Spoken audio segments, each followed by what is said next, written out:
Hello दोस्तों, और बौद्ध में जो भी गानियाँ हों वो अच्छी लगें तो प्लीज़ हमारे वीडियो को सब्सक्राइब करें, चैनल को लाइक करें।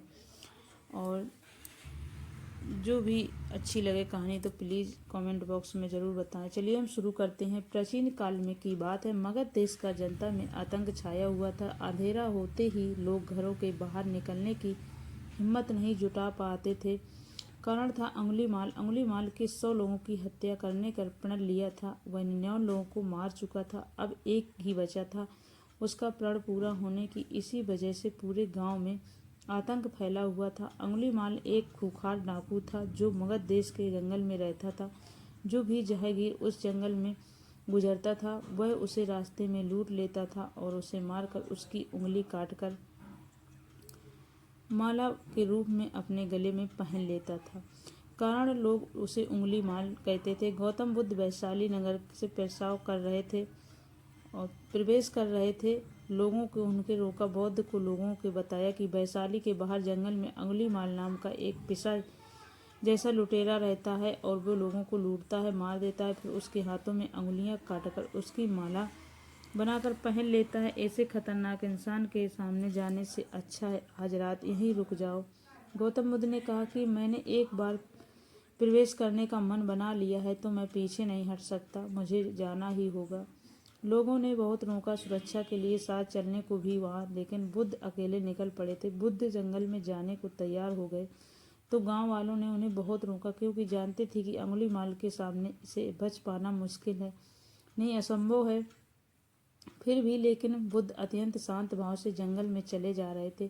तभी पीछे से एक कर्कश आवाज कानों में, ठहर जा, कहाँ तू जा रहा है। बुद्ध ऐसे चलते रहे मनो कुछ सुना भी नहीं। पीछे से और जोर से आवाज आई, कहता हूँ ठहर जा। बुद्ध रुक जा और पीछे पलटकर देखा तो सामने एक खूंखार काला व्यक्ति खड़ा था। लंबा चौड़ा शरीर, बड़े हुए बाल, एकदम काला रंग का, लंबे नाखून, लाल लाल आंखें, हाथ में तलवार लिए। अब वह बुद्ध को घूर रहा था। उसके गले में उंगलियों की माला लटक रही थी। वह थी डरावना लग रहा था। अंगुलीमाल ने बुद्ध चेहरे के ओर देखा। उनके चेहरे पर बिल्कुल भय नहीं था, जबकि जिन लोगों को वो वह रोकता था वे भय से थर थर कांपने लगते थे। अंगुलीमाल बोला, हे सन्यासी, क्या तुम्हें डर नहीं लग रहा है? देखो मैंने कितने लोगों की मार कर उंगलियों को माला पहन ले रखी है। बुद्ध बोले, तुमसे क्या डरना? डरना है तो उससे डरो, सचमुच ताकतवर है। अंगुलीमाल जोर से हंसा, से साधु, तुम समझते हो कि मैं ताकतवर नहीं हूँ? मैं तो एक बार में 101 पत्ते तोड़ 10 पत्ते तोड़, इससे क्या है? कहो पेड़ में उखाड़ लाऊं?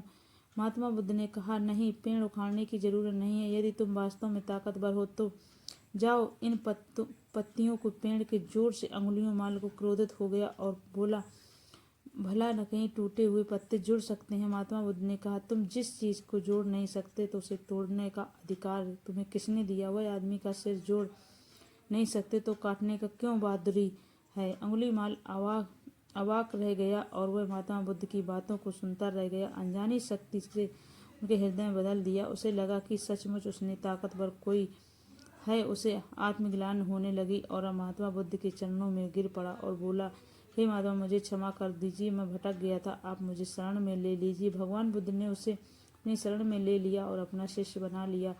आगे चलकर यही अंगुलीमाल एक बहुत बड़ा साधु हुआ। कोई इंसान कितना भी बुरा हो, लेकिन अगर आप अपनी अच्छाइयों नहीं छोड़ते तो कोई उसका आपका कुछ नहीं बिगाड़ सकता। सत्य है और धर्म आगे हर बुराई को झुकना पड़ता है। परेशानियों और मुसीबतों की सामने देखकर डरना और घबराना बेकार है। शांत मन हमें उनका सामना है। दोस्तों, ये कहानी अच्छी लगी हो तो वीडियो को लाइक और शेयर कीजिए प्लीज़। धन्यवाद दोस्तों।